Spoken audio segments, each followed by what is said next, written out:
તો કડાણા ડેમમાં સતત પાણીની આવક થઈ રહી છે। કડાણા ડેમના 10 દરવાજા 6 ફૂટ ખોલાયા।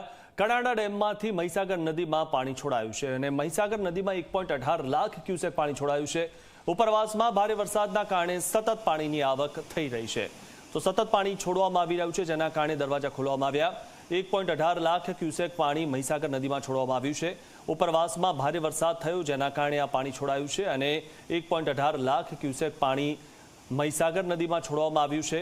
ત્યારે દરવાજા પણ ખોલવામાં આવે છે। કડાણા ડેમમાંથી મહીસાગર નદીમાં પાણી છોડાયું અને 10 દરવાજા 6 ફૂટ ખોલવામાં આવ્યા, જેના કારણે આ નજારો જોવા મળી રહ્યો છે। સતત પાણી છોડવામાં આવી રહ્યું છે।